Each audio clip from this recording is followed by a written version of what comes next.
Баршаңызға қайырлы күн достар. Бүгін сіздермен бірге Бекзат. Бүгін мен осындай Рамазан айына, ораза айына керемет дастарханды жайдым және де сіздермен соны бөліскім келеді.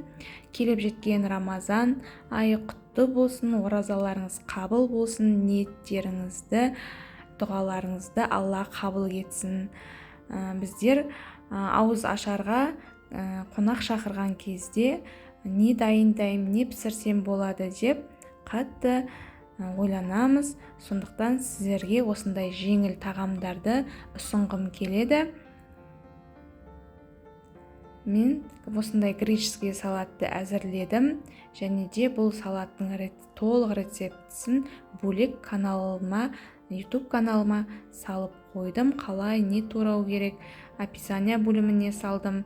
Сондықтан және де осындай керемет жеңіл радуга салатын салдым. Алдағы уақытта видеода көресіздер не дайындағанымды. Сондықтан видеоны соңына дейін қарап шықсаңыздар болады. Және де менің жасаған рецепттерім сізге ұнап жатса, лайк басып, комментария қалдырып, және де каналыма тіркеліп отырыңыздар. Видеоны соңына дейін қарауға кеңес беремін. Мінекей осындай жұмсақ бауырсақты да қалай әзірлеу керек екенін мен YouTube каналыма салып қойдым. Ауызда ерейтін жұмсақ бауырсақ. Және де менің әрбір рецептімді жіберіп алмаш үшін подписация бөлімін басып, және де қоңырауша бөлімін басып, всені таңдасаңыздар, менің әрбір салған рецептімді бірінші болып қарай аласыздар. Мінекей өте пайдалы салаттар шығып жатыр.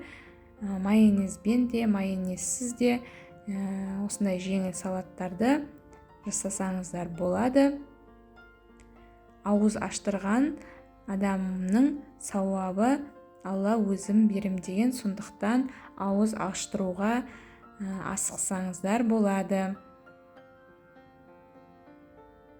Мінекей ши бауырсағында өте жеңіл, қалай дайындалу керек екені барлығы менің YouTube каналымда бар. Мінекей сметанникті да дайындауға болады.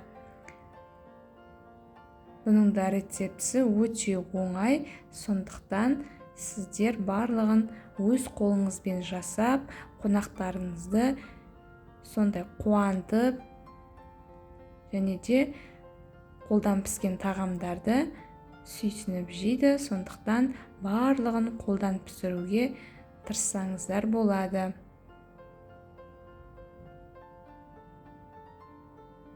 Өте керемет, жұмсақ шаймен, өте үлкен кісілерге де, жастарға да өте керемет пирог түрі. Және де блинниді мінекей осындай жұмсақ және де көріп тұрғандай тесік-тесік қылып пісіруге болады. Бұны да YouTube каналымнан толық рецептісін таба аласыздар.